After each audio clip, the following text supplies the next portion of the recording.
So, more abandoned babies. What is wrong with me?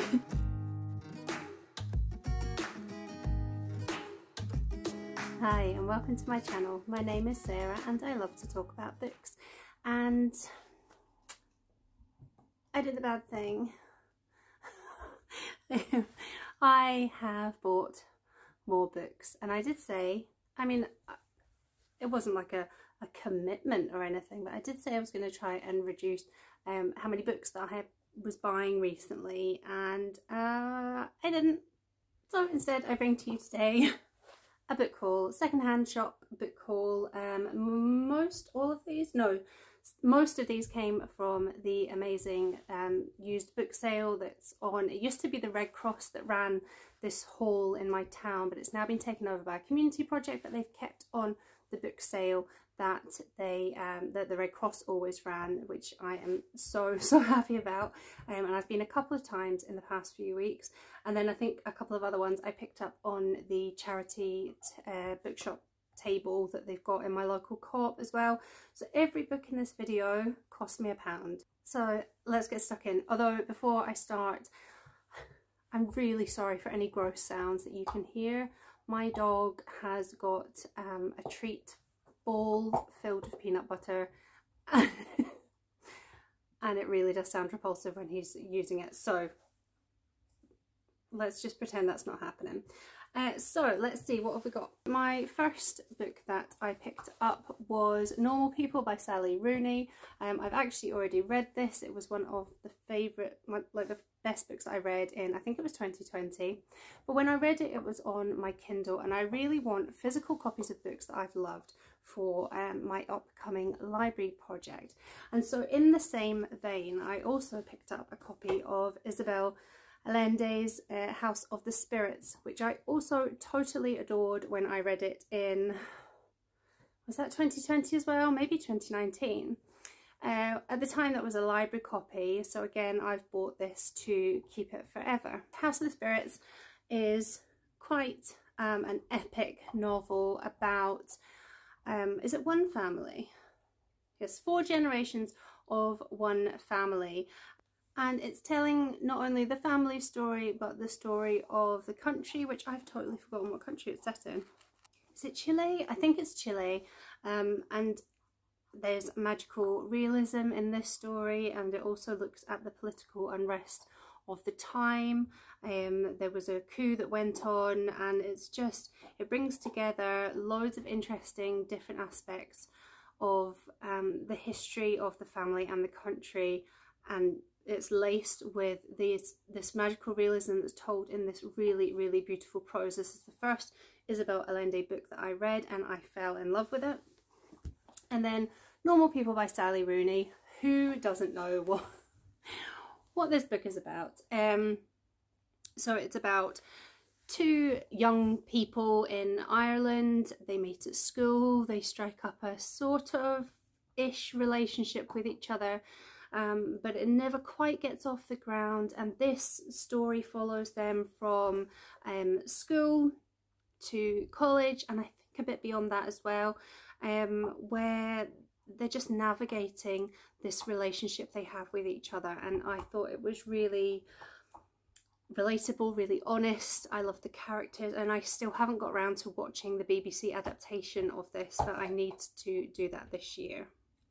This was the first Sally Rooney book that I read. I haven't got around to Conversations with Friends, and I know she's now got another book out, something about Beautiful World. So I really need to get my Sally Rooney skates on. And then my next purchase, this one was a bit of a gamble. Okay, so I bought Elena Ferrante's My Brilliant Friend last year, and this is the first in the Neapolitan novels series. I haven't read it, of course I haven't read it yet, but then when I found the other 3 books, there was just something I could not buy them, and given I'm not a series reader, and the books in this series are huge, I can barely even hold them, and I haven't even read the first one. Yeah, it is quite the gamble, or at least it would have been if the whole series hadn't cost me £4. So this series is based in one neighbourhood in Naples from the 50s to the modern day, and it focuses on the friendship between two women, but also the story of the country during those years. And I love stories about female friendship, and I haven't really read a lot of Italian novels, which is strange because I've holidayed all over Italy. Ooh, hark at her. But it's a really interesting country. It's beautiful. I mean, the driving is terrifying, and the people, they don't have a lot in common with super friendly Scots. I'm sure they're lovely once you get to know them. But yeah, considering how much time I've spent there, I haven't read a lot set in Italy. I'm a little bit intimidated by this series, but I'm looking forward to immersing myself in the books. So obviously the first is My Brilliant Friend. Then the next one is The Story of a New Name. Then we have Those Who Leave and Those Who Stay. And then the final novel is The Story of the Lost Child. So lots of reading in that series alone. Next, let's get on to some of the other fiction that I picked up. So next up we have The Watchmaker of Filigree Street. By Natasha Pulley, should say that. So I read The Kingdoms by Natasha Pulley last year. I really enjoyed it, and I picked it up because Nell from Gunpowder Fiction and Plot had really praised this author, and it was specifically this book that she loved, so it kind of felt like serendipity to come across this pretty mint condition copy. It's got a really lovely cover, and then when you open it, ta-da! I think that's really cute. But I don't really know how to describe this book, so I'm just going to read you the blurb. It says, in 1883, Nathaniel Steepleton returns to his tiny flat to find a gold pocket watch on his pillow. When the watch saves Nathaniel's life from a blast that destroys Scotland Yard, he goes in search of its maker, Kita Mori, a kind, lonely Japanese immigrant. Meanwhile, Grace Caro is sneaking into an Oxford library, desperate to prove the existence of the luminiferous ether before her mother can force her to marry. As the lives of these three characters become intertwined, events spiral out of control until Nathaniel is torn between loyalties, futures, and opposing geniuses. And that doesn't really sound like my kind of book. Oh, the shadows in this video are terrible. I should have shut the blinds. But I do think I will enjoy this one based on my experience of reading Kingdoms, or Kingdoms. Don't know if it's a superfluous there. Next up I have Robin Jenkins' The Cone Gatherers, and this, like most of these, is another purchase of an author who I read, I think this one was last year, and totally loved. So I read his book The Changeling, which is about a boy from the 1950s, well, it's set in the 1950s, about a boy from the Glasgow slums who's taken on holiday by his teacher with his family, but the class divide and the performative do-gooding kind of fucks things up in a colossal way, that so much so like the ending left me shell-shocked.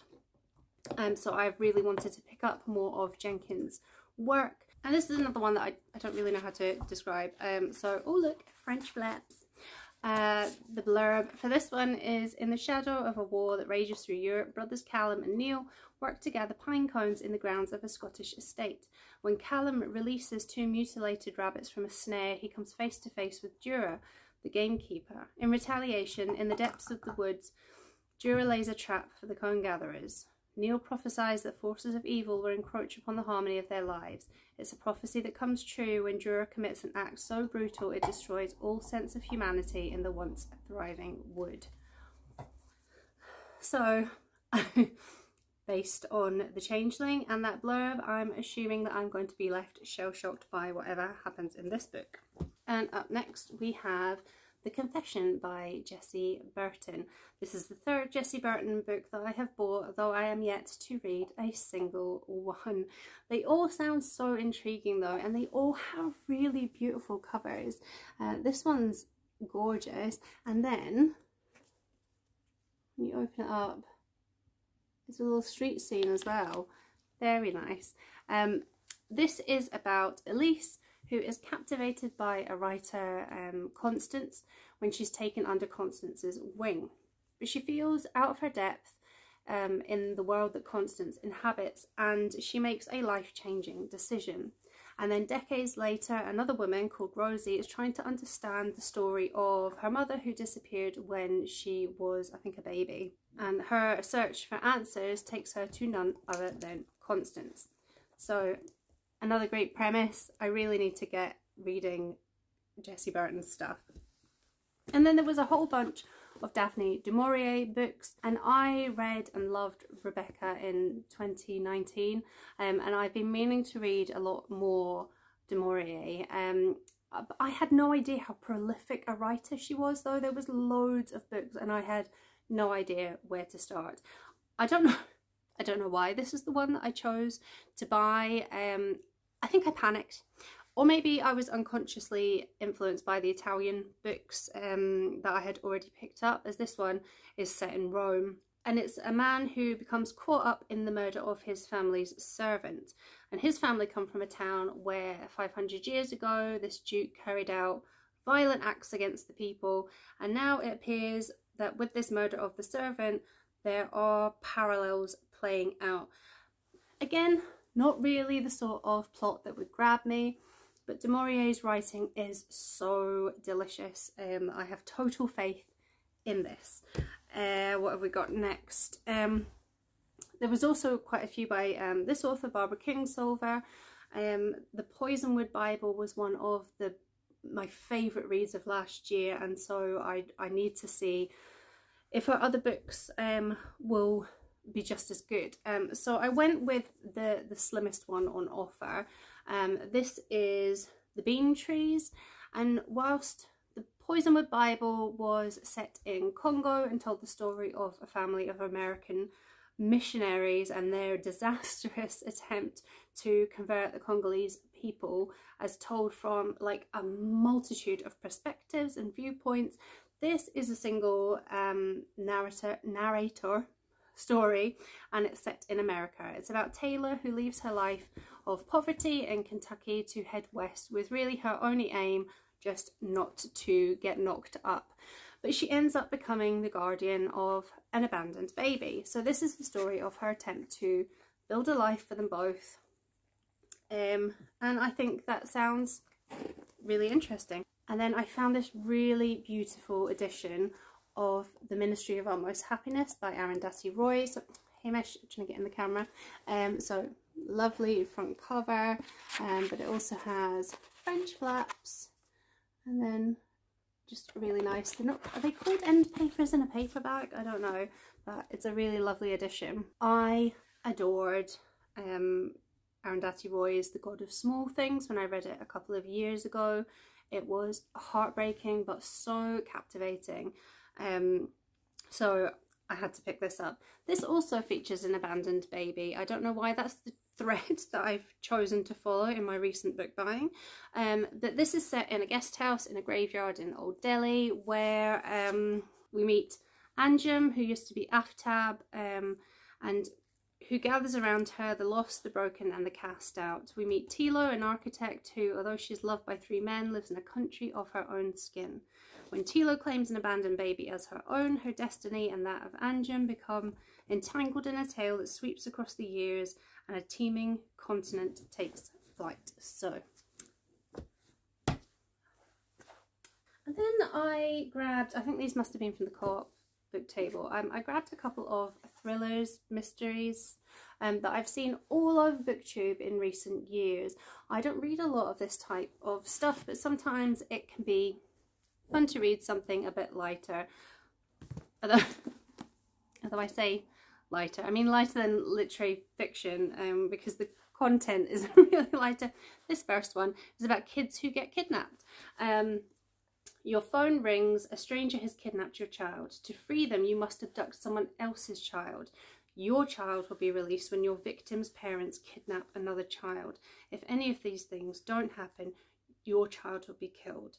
You are now part of the chain. So this is by Adrian McKinty. Just sounds super fucked up, and it might be just a bit of a different pace, a bit of something different from my usual literary fiction picks, and the same for this one as well. This is The Family Upstairs by Lisa Jewell, and it says, in a large house in London's fashionable Chelsea, a baby is awake in her cot. Well fed and cared for, she is happily waiting for someone to pick her up. In the kitchen lie 3 decomposing corpses. Close to them is a hastily scrawled note. They've been dead for several days. Who has been looking after the baby, and where did they go? So, more abandoned babies. What is wrong with me? And then I also got some memoirs as well. Well, memoirs and an autobiography, biography. So the biography is This Is a Call, The Life and Times of Dave Grohl by Paul Brannigan. And I know that Dave Grohl has recently released his own memoir, but that wasn't what was available at the book sale for £1, and you've got to make do with what's available. I was a big Foos fan, and I think Dave Grohl is hilarious. And I think, can we call him rock royalty, right? I mean, he's been around long enough. I think we can say that now. There are disappointingly few photos in this book, but I'm hoping that the content will make up for it, because I would like to know more about him. And then sticking with the celebrity thing, and this one has better photos. If I can't flick pages. There we go, like colour ones and stuff. So this is Till the Cows Come Home by Sara Cox. So Sara Cox, for those of you who aren't in the UK or live under rocks, she is a TV presenter, radio presenter. She now presents a really good book show called, I think, is it Between the Covers or Under the Covers? But she is kind of one of the presenters that I have grown up with, in a sense. She came up in like the Ladette era in the 90s. I think she did the Girly Show. Then she was a Radio 1 DJ for ages, and now that I am admitting to my age and I'm transitioning away from Radio 1 to Radio 2, I was delighted to find out that she is a presenter on that station as well. She's just hilarious. I love her to death, and I can't wait to read about her childhood on a farm. And then last book of the haul is The Last Act of Love by Cathy Rentzenbrink. I read her book Dear Reader, The Comfort and Joy of Books last year. Oh, I loved it so much. It was one of my favourite books of 2020, and in that she talks about writing this memoir, which is about her brother who was left unable to walk or communicate after being hit by a car when both she and him were quite young, and he died 8 years later. I loved the way that she wrote about reading and literacy and family and loads of bookish things in the previous book. It had a real heart and passion to it, and so I know this is probably going to be a very emotional read, but I'm totally here for that. So possibly the best haul ever, let's be honest. So maybe sometimes it's okay to break your own book buying bans. I can never say that properly, especially if they aren't official book buying bans.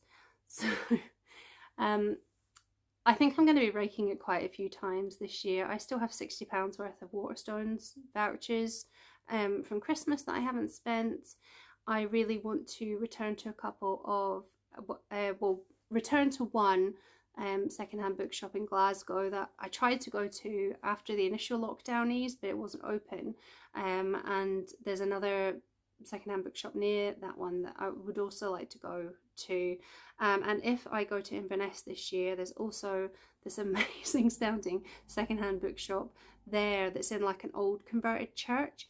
So that's at least, I mean, if I condense the two Glasgow ones into one, that's really only 3 shopping trips for books that I want to do in the next year.